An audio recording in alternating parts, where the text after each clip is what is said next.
მოგესალმებით, თქვენ უყურებთ რეგიონის დღის მთავარ ამბებს.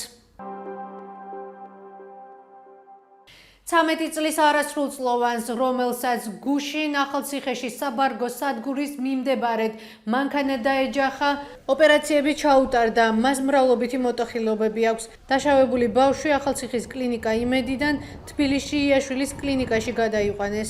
შემთხვევა გუშინ შუადღით მოხდა. თვითმხილველების თქმით, ბავშვს მანქანა ცენტრალურ გზაზე გადასვლის დროს დაეჯახა. შინაგან საქმეთა სამინისტრომ მომხდარს ტრანსპორტის მოძრაობის წესების დარღვევის მუხლით იძიებს, რამაც ჯანმრთელობის ნაკლებად მძიმე დაზიანება გამოიწვია.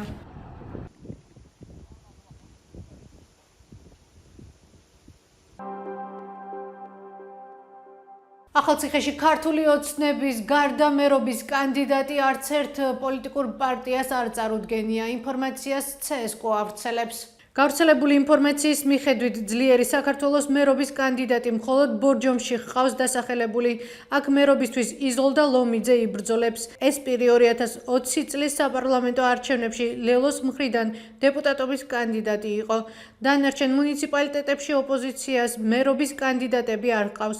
ძლიერი საქართველოს ერთ-ერთი წევრი ჯუმბერი ნასარიძე გვეუბნება, რომ მათ ახალციხეში მერობის კანდიდატი შერჩეული ჰყავდათ, თუმცა მისივე თქმით დააშინეს და კანდიდატობაზე უარი თქვა.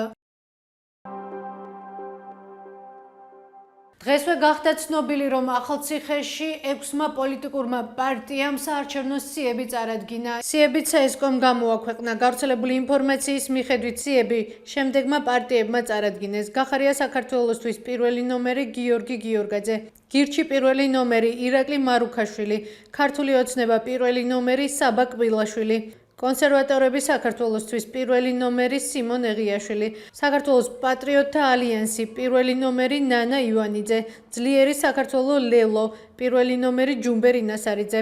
ვრცელი სია ნახეთ ჩვენს ვებ გვერდზე tokTV.gi. საქართველოში მუნიციპალური არჩევნები 2025 წლის 4 ოქტომბერს გაიმართება.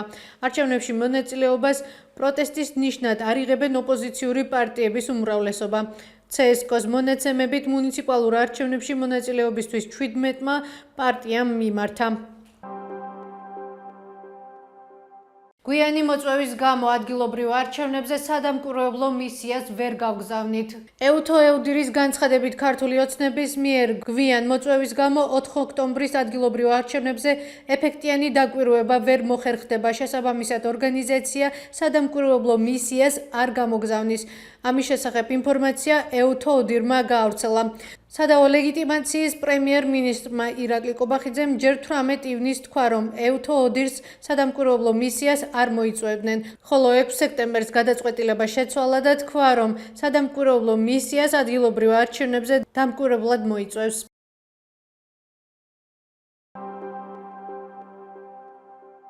ეს იყო ჩვენს ხელთ არსებული დღევანდელი ბოლო ინფორმაცია. მეტი და დეტალური ინფორმაციისთვის ეწვიეთ ჩვენ ვებ და Facebook გვერდს. გმადლობთ, რომ გვიყურებთ. ხვამდე.